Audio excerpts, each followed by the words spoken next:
It is an absolute blessing to be here today to begin to share why I do anything and everything of what I do and how in the world these things became so pivotal in my journey. And I will tell you, it literally started well before I was born. It was a planted seed thing by God who gave instructions to my mother and to my father and to tell me particular things and allow particular things and create capacity for particular things, right?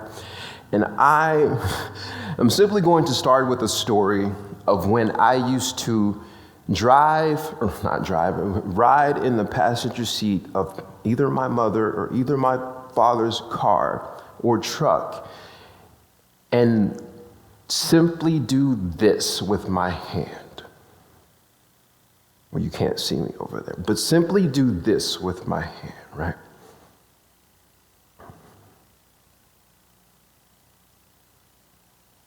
And what I would do is simply imagine what Tupac would sound like mixed in with Sly and the Family Stone and then mixed in with whomever, right? There was like 3 or 4 musical experiences in my head, and I simply wanted to know what they sound like if you reversed the chorus here and did this hook here and did this here, but then added some reverb when I didn't know what reverb was here.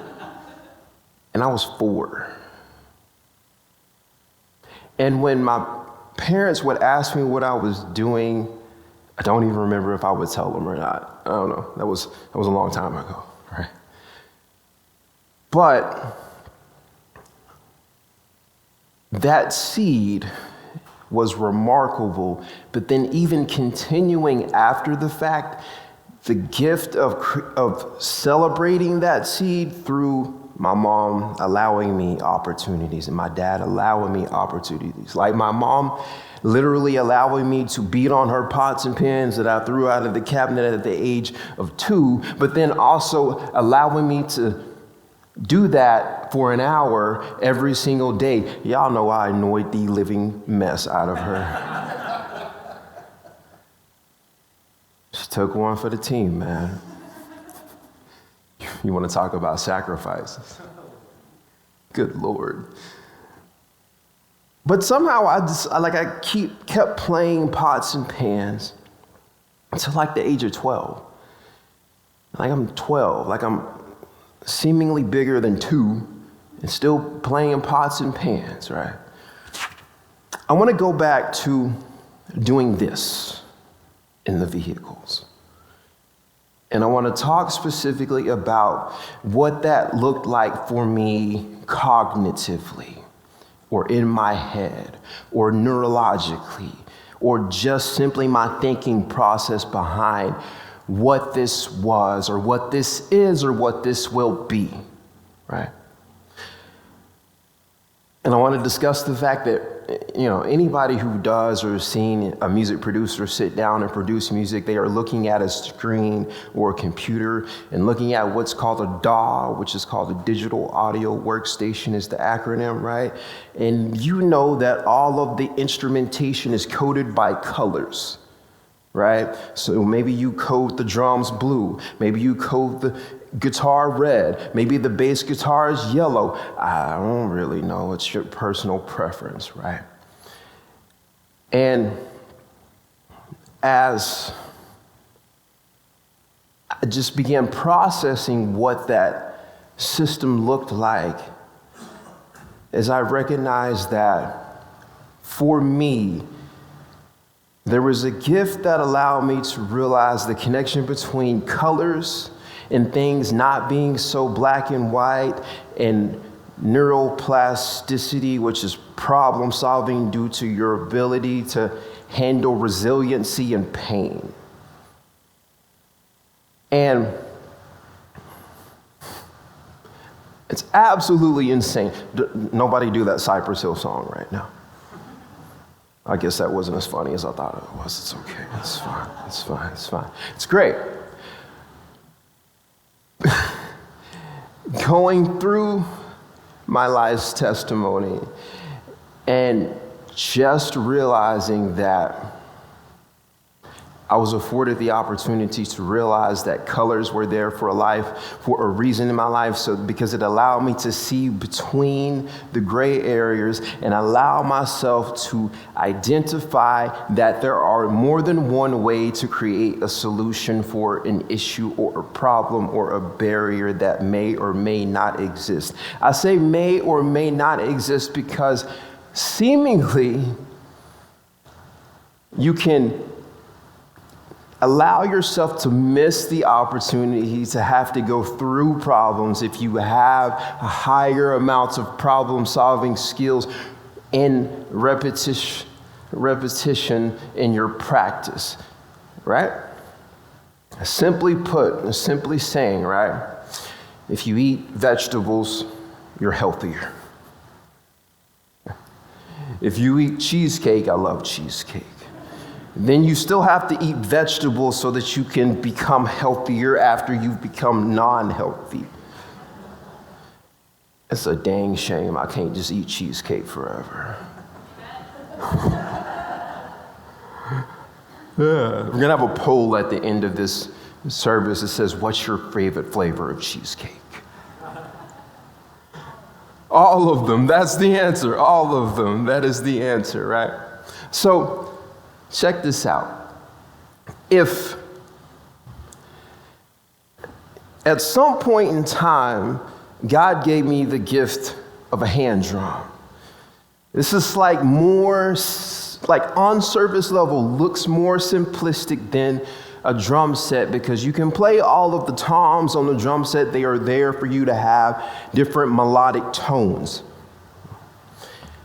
So I was given the opportunity of being in East Texas in a Methodist church with the hand drum and a pastor that believed in me and a mentor that simply said, I want you to play hand drums and introduce music to this church that typically doesn't do music in the church. And I'm like, all right, bud.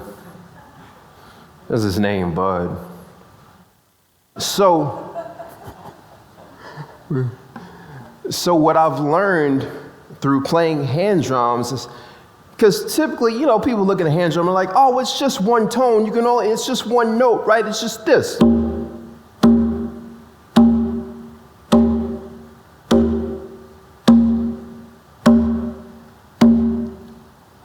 Check this out, though. What if because it's like a modulation wheel on a keyboard. I want you to imagine that this hand is like a modulation wheel on a keyboard. And if I place my hand on the outside rim, I slide it in.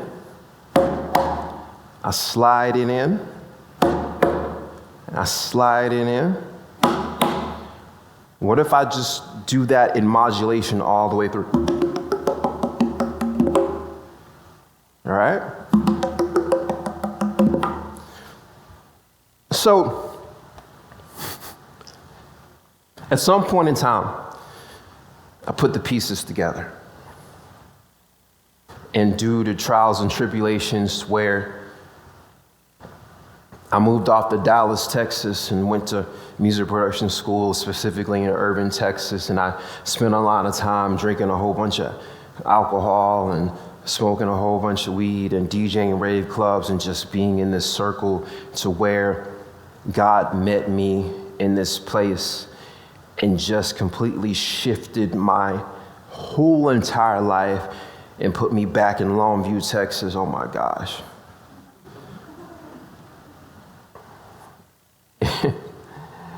And said, here's a hand drum. But I was DJing. I was using here's a hand drum. We're going to start over. Okay. All right. So, I ended up transitioning to this beautiful place called Nacogdoches, Texas. Y'all know Nacogdoches, Texas? AKA SFA. Yeah, nobody knows Nacogdoches. This is SFA. Or as I so cunningly say, Nacogdoches, Texas. Because that's how it's spelled, with a G and then a D and a CH, right? Yeah. whatever. Cool. The transition happened to where I made this swift, quick of a decision to shift my mind to providing music to serve me, to providing music to serve others. And I began mapping out all of the things that I knew as a child and all the education that I acquired in music production school and all the education that I learned from my mom doing speech pathology. Check this out. This is another thing that happened when I was a kid. So there was, y'all remember mini trampolines, like the little personal ones, right? So my mom had on the wall these diagrams, these display boards that had arrows on them that went up, right, this is your left, right? Left, this is your right, right? And she would encourage me, AKA make me, AKA tell me, AKA voluntold me, jump on the trampolines like so, and do this with my hand to the arrows, right? But then she introduced one like a month later that had colored arrows. I would have to say the colored arrows. Then I would have to say what direction, I would have to say what color the colored arrows were. Then she introduced one like a month later that had words of the colors. And some of the words did not match the colors. Y'all get my point, right? There is a term that has been highly advocated for me in my journey of drumming that when I say it confuses the living mess out of people, and it's fine. It's called bilateral. And what that simply means is you are engaging in activity that connects your right side of your brain and the left side of your brain. And yes, I know I did this right side of your brain. This is my left and this is your right. At the same time, so that the frontal lobe can be unlocked for problem solving, go back into the central nervous system, neuroplasticity once again.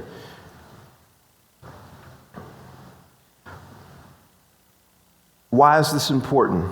It's because what I've learned later on is that there have been just several instances in my timeline of growing up and living from this point to that point to that point to this point to this other point to this segue of a journey over here and then going back over here and having to start over again over here and oh my gosh, right?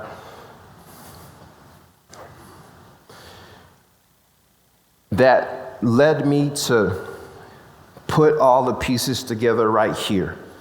Not right here, but in Nacogdoches, Texas in the year 2015. Specifically in the month of December of 2015 is when I moved there, right? And what I pieced together is that there is a connection between drumming and motor skill development and cognitive functioning that has not been talked about, or I hadn't heard any of it being talked about.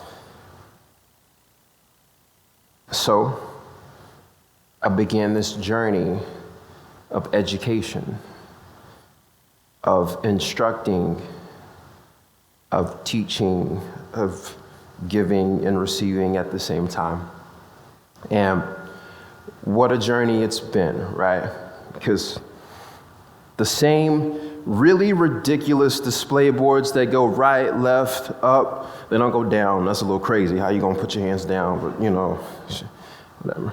Again, I thought that was funnier, but whatever. Right? So, same thing. So now, I find myself randomly in places like daycares and retirement homes and nursing homes and Alzheimer's and memory care units, just simply playing drums and giving simple instruction that I know unlocks bilateral application. They don't know what they're doing. And it's fantastic. So now I just play drums with people for a living. And it has been one of the most humbling things that God has given me ever. The hardest part about it is having to sit with somebody and they ask me to explain what I do. And then I say things like bilateral and left brain, right brain, and neuroadaptive, and they're lost. And it's fine because I just keep going because it doesn't matter. It simply doesn't matter. It doesn't matter if you understand it right now. It doesn't matter if you understand it 5 years from now. The only thing that matters is that at some point in time, I was there in the intervening for you to understand at some point in time, right?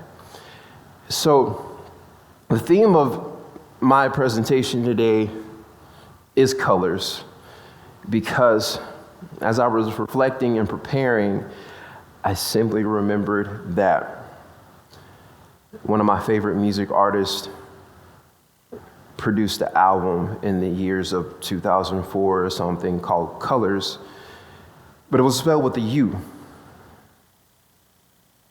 And the acronym stood for, follow this acronym, right? Which way do I start? This way. Cool, outrageous lovers of uniquely raw style. And what that simply means for me is going through all of the circumstances, going through all of the trials, going through all of the tribulations, going through all of the ups, going through all of the downs, going through all of the circumstances, the good times, the bad times, the whichever, right? Simply allow me to be quite audacious and not really be offended if somebody's offended by me, and not really letting people deter me from the journey and the path that God has me on. Because if I don't, several things, right? First thing is, He built me for it. And I need you to understand the reason why I'm speaking like this is because He has built you for a journey, no matter what it looks like. But He built me for it. The second thing is, the reason why He built me for it is because nobody else can, right? And there's something very humbling about the fact of being chosen to walk a path of all the resistance, and knowing that you have the neuroplasticity and the resistance to keep going. And here's what's really cool, is if you don't have the resistance to go in the moment, if you walk through, He's gonna build you. He'll build you to keep going through it. And it's been one of the most humbling things, right? It's just, He will build you to keep walking through it. In essence, allowing you to change your mind and change your heart. I speak about Dallas, Texas sometimes, and then it was the best of times and it was the worst of times. And you speak about all the trials and tribulations and all the things that could have blocked me. I remember this time that I physically had to learn how to walk again. And apparently, I don't know, like Dallas, Texas is just a season, but we go through seasons and it does not affect who you are. It just affects who you present yourself to be and the strengthening of what allowed you to get there, right? So there was a season of living in Dallas, Texas, where I was working full-time, I was going to school full-time, and I was trying to take care of extracurricular activities in school full-time, like do homework assignments. so you can imagine going to work full time and coming home and trying to sleep for an hour, go to class. And at one point in time, I had become so consumed with the schedule and the lack of taking care of self in the schedule that I'd cooked some eggs one day before in the transition of taking a nap and then going to school, right? And I felt really dizzy. And then I managed to get to class. But in the process of getting to class, I felt really dizzy again. I walked up the steps. And then I did like this crazy little funky dance. We're gonna have a dance contest after I get done. We're gonna see who can replicate this dance. I did this, it was so crazy.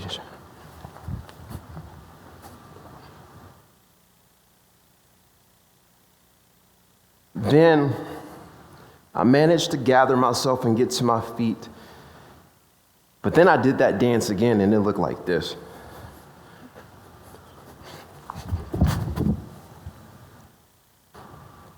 And somehow I managed to get up with all of my senses, like everything was numb. And I managed to get up and got walked to a couch, sat on this couch, and then passed out. I woke up in my apartment to my mom taking me back to Longview. And the diagnosis was never determined. Nothing was ever said. MRIs, CAT scans, hospital bills, blah, blah, blah, whole thing, right?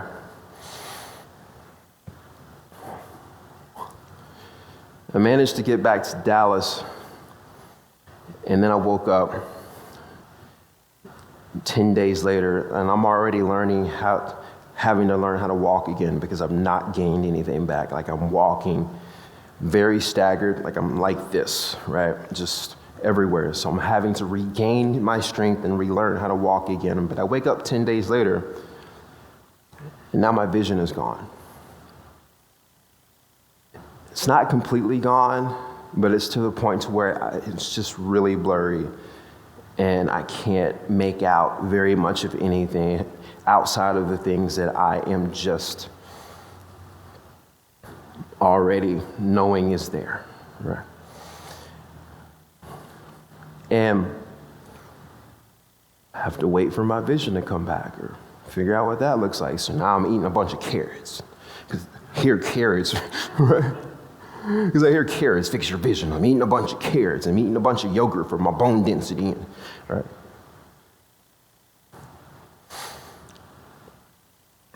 I mean, things were just taken away because of not listening and not being in the right place by the just sheer disobedience of where I knew I was supposed to be, right? I lost most of everything. And so I end up coming back to, how am I doing on time? Okay. I ended up coming back to Longview, Texas, and then once again making my way to Nacogdoches, Texas. And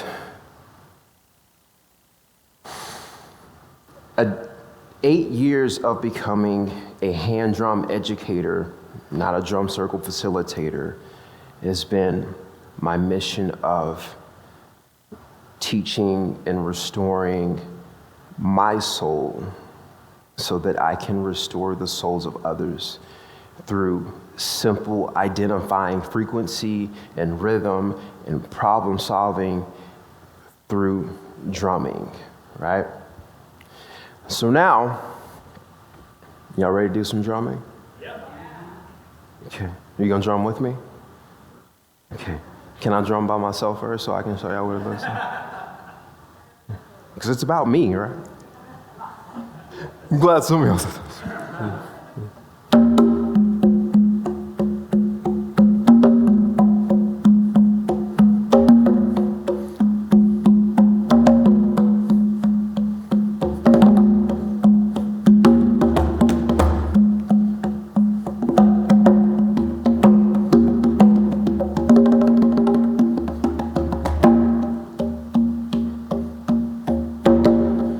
All right, here's what I want you to do.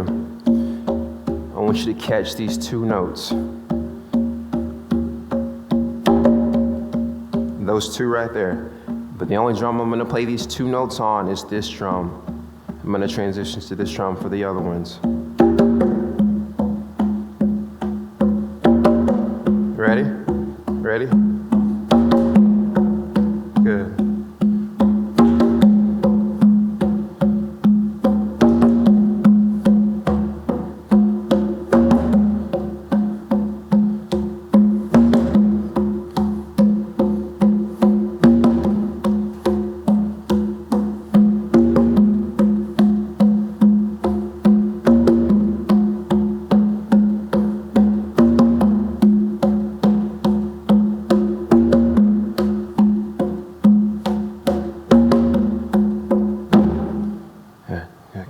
Everybody give yourself a round of applause. Yeah. Now, watch this though. I'm gonna give you something to say. Right. So what hand did you play this with? Is that your right? Your right? Your right? Most people played it with your right? Cool. So that's what I want you to say. I want you to say right, right, when you play that. Got it? Okay. You ready?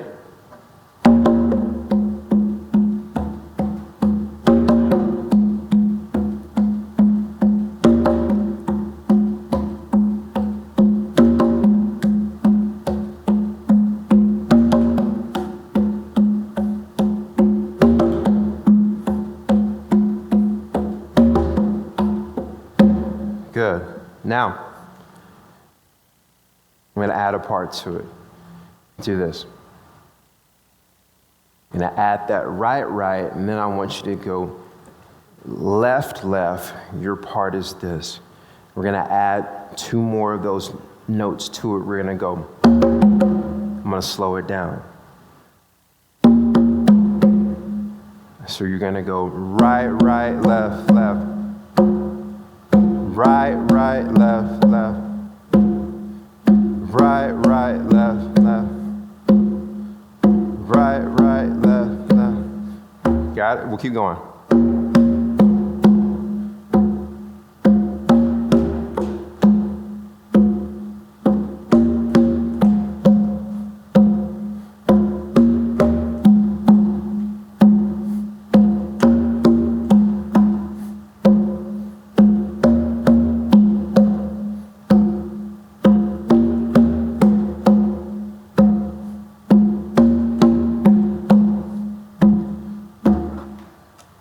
Good.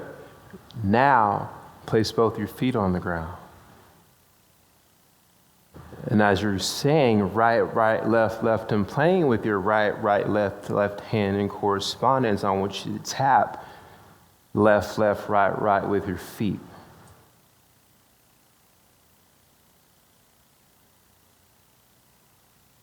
Got it?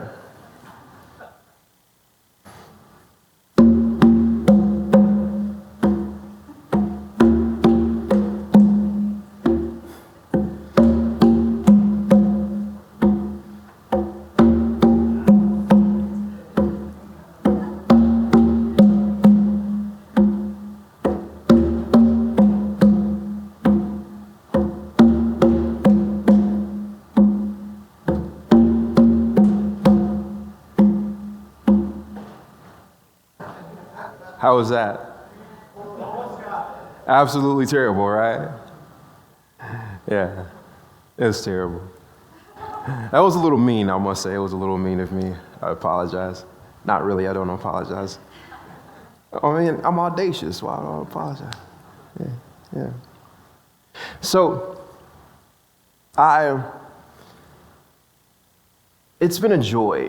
Like, it truly has. It's been a joy to be in this space and in this gap that has been cultivated for me and through God, ordering the steps and just stepping into continuing to learn and continuing to develop and continuing to heal through drumming to others. It's been a pleasure to guide you through that crazy exercise today. And I hope to do it more and just simply more. Thank you guys for having me. So, we've got a few minutes left. Q&A? Yeah, let's do it. Yeah, and then maybe if you want to, if you're up for that, like there's a couple other audacious folks in here that might want to join you. Ooh, okay. Colin told you. Questions, anybody for Casey? Questions. About his drumming. No questions. Oh, the steel drums? Yeah. You want to come up? Come on. Roger. You get one, I get the other? They are totally different than You get one, I get the other? Okay. And you have a seat right here, you get one of those? I'm in. Okay.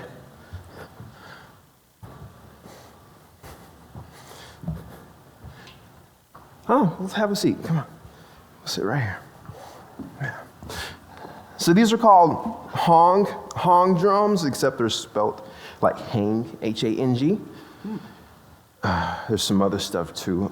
So they're originally Swiss drums and Swiss instruments, right? Yeah, and so they're both in the key of C. Right. Yeah. So what I'm going to ask you to do is play with it a little bit, get comfortable, pick a rhythm, stick to it.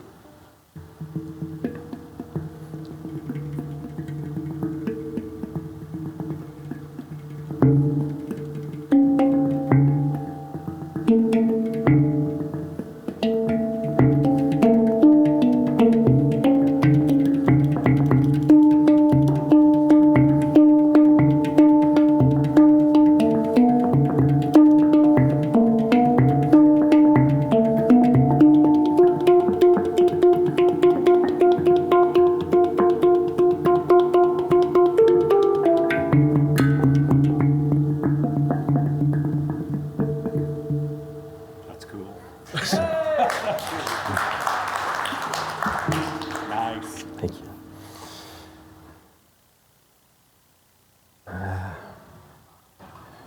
Yeah. Question, where do you find one of these? Oh man, I can't tell you that. So in truth, I buy them just where everybody else buys everything else that they get in the world, Amazon.com. Yeah. Now they're available on Amazon.com. They've been available on Amazon.com for a good period of time. So yeah, if you feel so endeavored, yeah.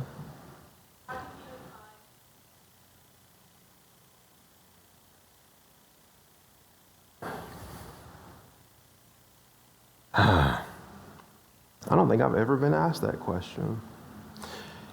So I find the transition from DJing to music production to DJing to music, it's the same transition. In truth, I think the only rigid shift was understanding that this is not only for me this time. I mean, it absolutely fills my soul to still do this. In fact, I think it does more. I think it's very joyful in what I do now, but I really think the only transition is the mental shift of what that is. It's that pivot. Yeah. Yeah. It's okay, go ahead, you're good. Have you done much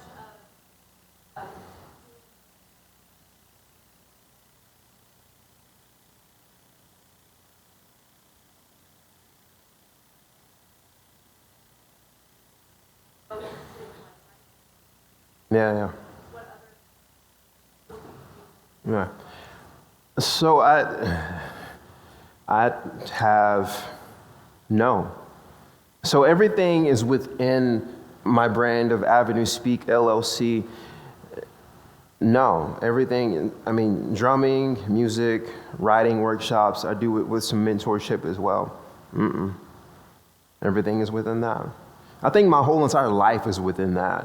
Like even when I'm not working under Star Avenue, like my presence is is Avenue Speak, if that makes sense. I think you may know the word Star Avenue when I said that. So Miss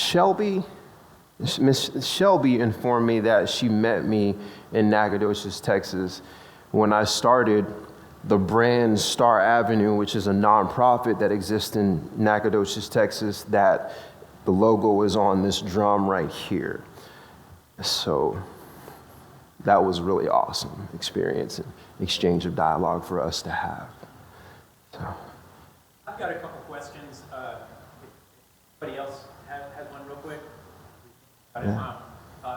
First of all, if Casey's driving in the car, jamming out the tunes, like what song gets you going every time? Like what are you going to sing along to? Right, left, along to? Or? You know what's really funny? Unlike most drummers, I don't really drum in the car. I just really don't. Yeah, it probably is for the best. I know I've done that a few times, but I've done that some, but it's not a habit of mine.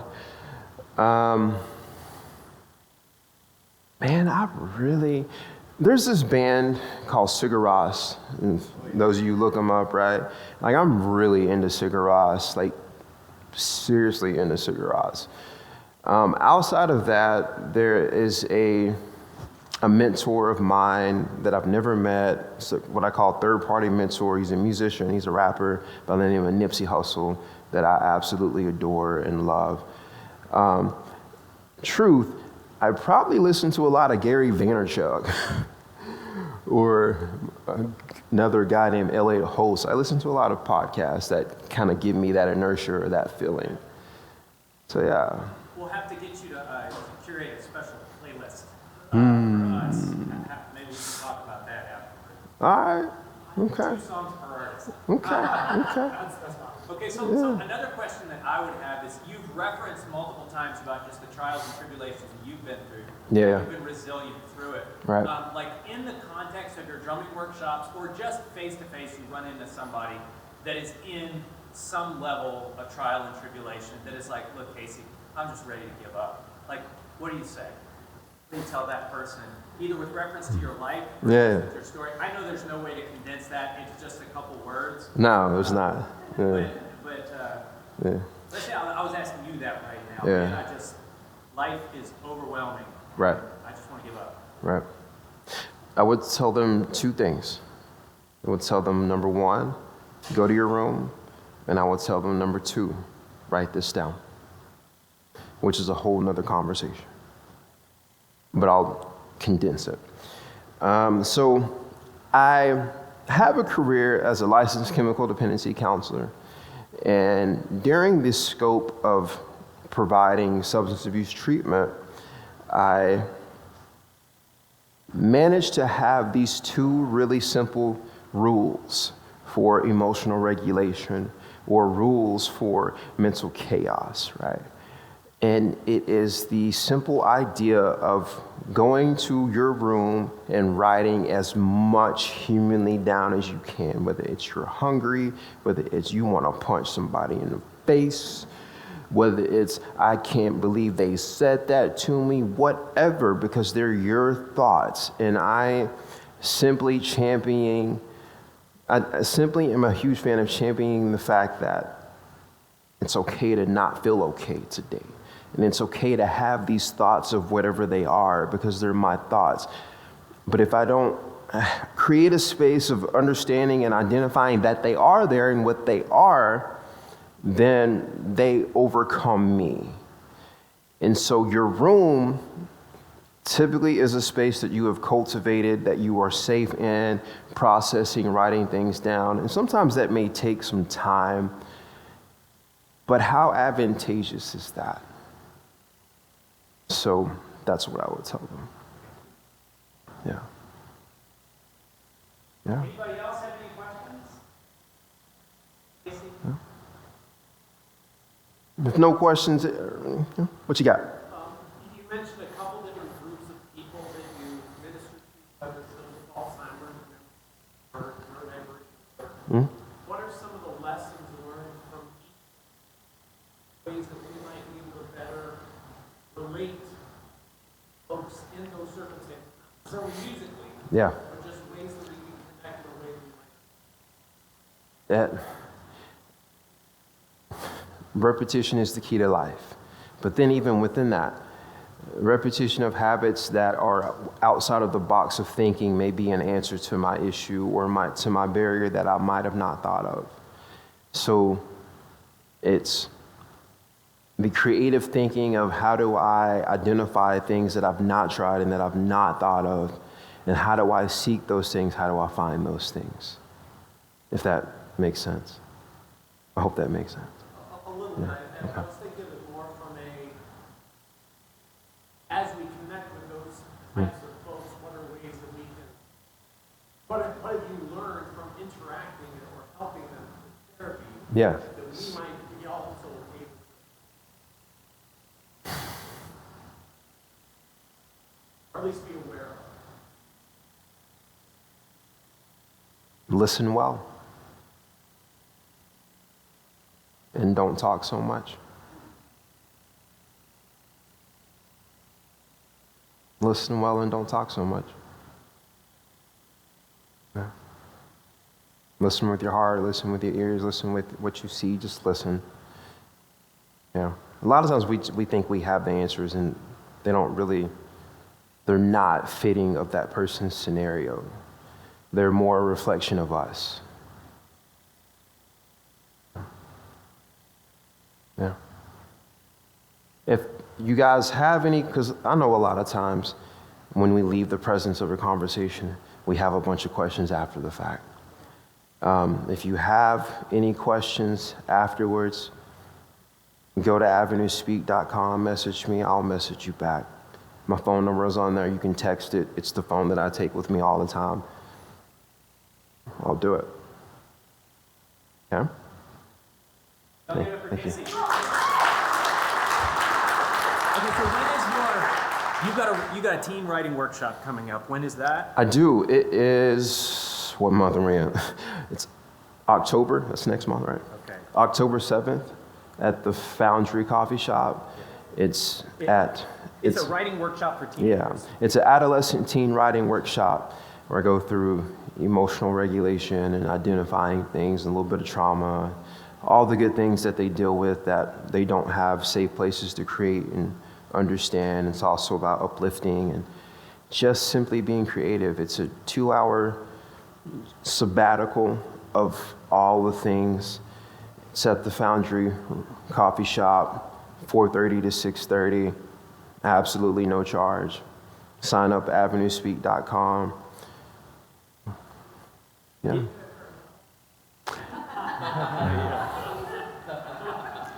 You are about the 63rd,000th person to ask me that. I think it's time. Siri's saying Siri it's says time yes. too. Yeah, It's yeah, either yeah. Siri or Yeah. God, one or the other. I'm not really sure. Yeah. So yeah, follow Casey, follow Avenue Speak on social media. He's always posting stuff, either opportunities of workshops he's holding or just inspirational quotes and thoughts. So I highly recommend it. Ask him questions. Coming up, just a little heads up, next week and in the subsequent weeks, the WAVE class, we're going to enter a series of conversations called Jesus is the Question, where we're going to be looking at different questions that Jesus asked, and he often answered questions with a question. So Colin Taylor will be kicking us off in that. He stepped out, but he'll be starting us off. So I just wanted to give a heads up on that. And yeah, one last question for Casey. If anybody, we're about to disperse, but if anybody wants to stick around And I know that all the videos I've seen have always you drumming with other people.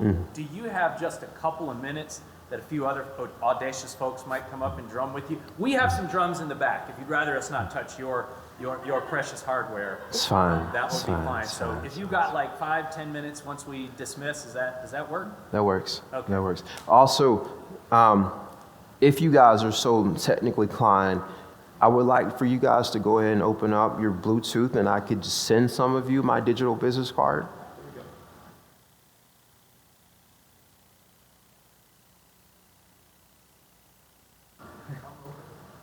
We'll see. All right. There are two kinds of people in the world. Yeah. Let's see if this works.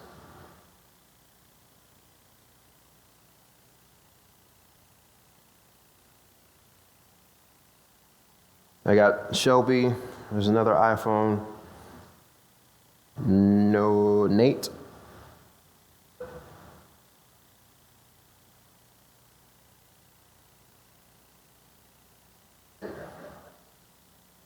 Maggie. Tori.